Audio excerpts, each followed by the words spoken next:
One of the most misunderstood moments in all of Star Wars happens on Mustafar. After helping wipe out the Jedi Order and slaughtering the Separatist leadership, Anakin Skywalker turns to Obi-Wan and says, I have brought peace, freedom, justice, and security to my new empire.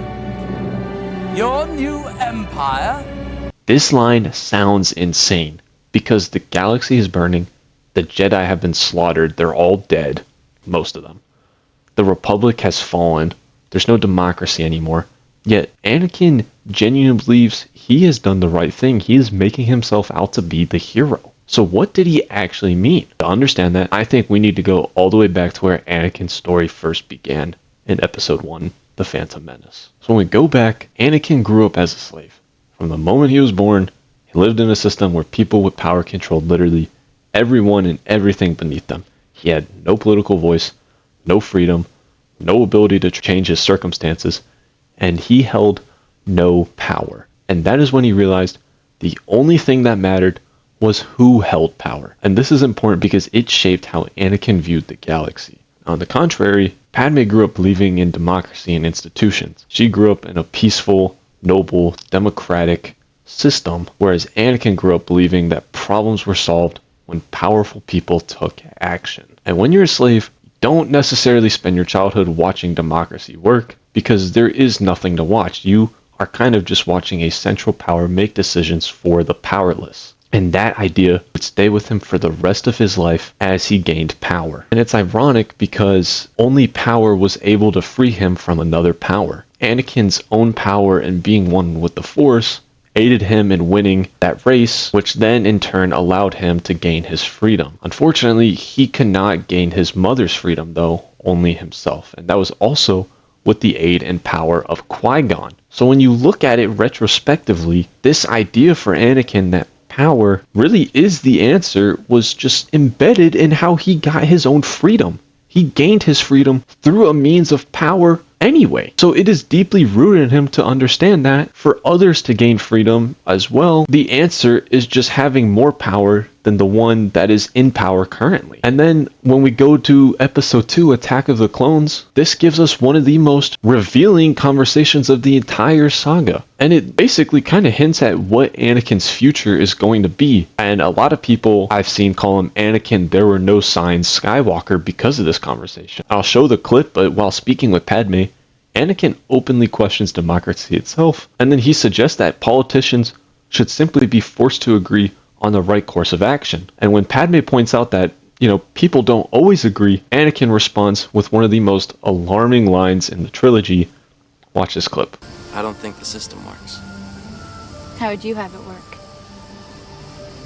We need a system where the politicians sit down and discuss the problem, agree what's in the best interest of all the people, and then do it. That's exactly what we do. The trouble is that people don't always agree. Well, then they should be made to. By whom? Who's gonna make them? I don't know. Someone. You? Of course not me. But someone. Someone wise. Sounds an awful lot like a dictatorship to me. Well, if it works. And what's really funny to me is many fans overlook this moment, and maybe it's just because Attack of the Clones has a very bad rep considering the other movies. Attack of the Clones is known as one of the weaker movies in the prequel trilogy, but this moment really emphasizes his way of thinking, and I think that is so important for what he eventually evolves into in Revenge of the Sith, because this clearly gives one of the greatest warnings about Anakin's future. He blatantly shows that he doesn't believe democracy is effective. He believes strong leadership is effective, and that is very different. To Anakin, endless debate just creates weakness. Talking with no action is weak. Discussion creates delays. Compromise creates inefficiencies. And if someone knows the correct answer, why waste any time arguing? Why not just act on what you believe is instinctively correct? And that is the exact mindset that Palpatine has been feeding into him for years.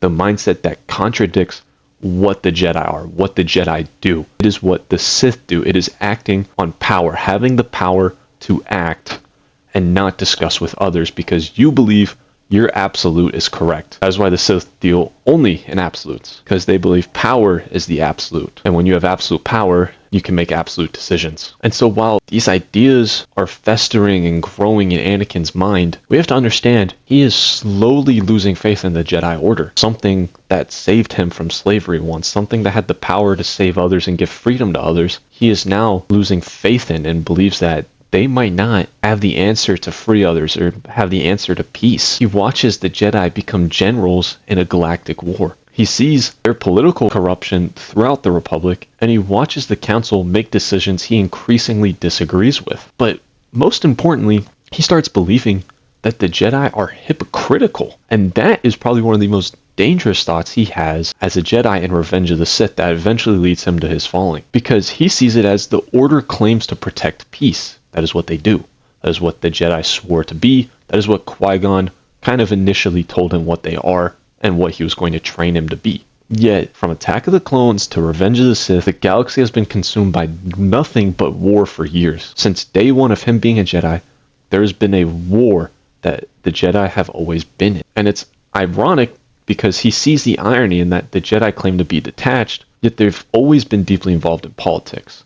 And they've always been deeply involved in wars that aren't really theirs. In fact, they literally took an army of clones that they have no idea about and used it for a war. The Jedi claim to know what is best. They claim to know as a council they can collectively make the best and most thought out decision, yet they refuse to trust Anakin. They reside so strongly on their rigid morals, rigid traditions, and absolute rules that their discussion prevent them from acting on actually creating peace and justice and security and freedom for the galaxy. Anakin sees the Jedi Council as a group that is almost unwilling to act, but when they do act, it is in the most unforgiving ways that he initially thought the Jedi were. They become corrupted and involved in politics, become involved in wars that he believes they don't need to be involved in. And so to him, the Jedi claim to be peace guardians of the galaxy, people that seek freedom and believe in democracy and a republic, and those who want justice and security for the galaxy. Yet, in his time of being a Jedi, they've been corrupted, they've been distrusting, disloyal, and they've been so rigid in their traditions that it almost seems like they are preventative of evolving into anything that could help move the galaxy in a forward direction. And that is why he becomes more and more untrusting of them and more trusting of Palpatine, someone who sees forward progression, someone who sees flaws, and instead of relying on the rigid rules and traditions, he embraces something different, something new. And whether you want to talk about Anakin was right or wrong is a separate discussion, but what matters is that he genuinely believed the Jedi were a failing republic. And then that brings us to the day where Anakin thinks he saved the galaxy. In Episode 3 of Revenge of the Sith, in a single day, Anakin did what the Jedi and the Separatists could not. He single-handedly ended a galactic war. Anakin single-handedly eliminated both sides of the conflict. He destroyed and slaughtered the Jedi Order. He slaughtered the Separatist leader and effectively ended the Clone Wars by himself. By himself, quotes, because, Palpatine and an entire army of clones behind him in places he couldn't be, obviously. But anyway, for the first time in years, the war is over. And from Anakin's perspective, he accomplished something neither the Jedi nor the Republic could have achieved on their own. They couldn't act on this as he did. They refused to act. They discussed, and they, in a democratic preposition, tried to go about bringing peace to the galaxy in a means of compromise and ending conflict that way, where Anakin took the absolute route and he acted alone. He acted by eliminating either side of the conflict. He stopped the fighting. He brought order to the orderless. And of course, the audience understands the cost. Being Order 66, thousands of Jedi are dead. Palpatine now has control of the galaxy, which he might not have foreseen. Anakin might not have foreseen. And the delayed freedom from the Republic and democratic institutions has now been sacrificed, as there is an empire order in galaxy. There is a central power that has the galaxy in its grasp. But Anakin doesn't see it that way, not yet. And that is why the real meaning of my new empire is so important. Notice how he doesn't say Palpatine's empire. He says my empire. Because Anakin believes he has genuinely become the architect of a new galaxy. A galaxy free from chaos, from corruption, an indecision that frustrated him his entire life. People that had the power and the means to give freedom and peace to others, but were so slow and communicative that it delayed that for those people. He couldn't live with the indecisions of others, so he acted on his own. So when he says he has brought peace, freedom, justice, and security, he isn't lying. I mean, you could objectively look at that and say that's not true, because we know what happens in the next 3 movies, but he genuinely believed he had. The tragedy is that Anakin's definition of those words has changed. This is no longer the Jedi we once knew, the young kid we once knew speaking. This is a severely corrupt and twisted Jedi that has become a Sith Lord. This is the most powerful force being in the galaxy, becoming the central order that he once sought so deeply. But to Anakin, that peace now means obedience. The freedom means freedom from disorder. Justice just means that he eliminated anyone standing in his way because he is the justice. And security means giving power to a ruler strong enough to impose order, being himself and Palpatine, 2 very strong force users that basically no one at the moment can run through. So Anakin still believes he is saving people, and he's simply become willing to sacrifice anything to achieve it. And that is exactly what he did. He sacrificed both sides of the war to achieve a means of security and peace through him. He is the central power. He went from the powerless to becoming the one that makes the decisions to bring order to the galaxy. As I already said, he doesn't really bring order to the galaxy. It's just like a very controlling empire, but to him, this is the means to peace. And this is the means to freedom for others. And what's really interesting is when we look back at this movie and we see the tragedy of Anakin Skywalker, it isn't that he suddenly became evil. No, that's not the point of this prequel trilogy. It's that over the course of these movies, we see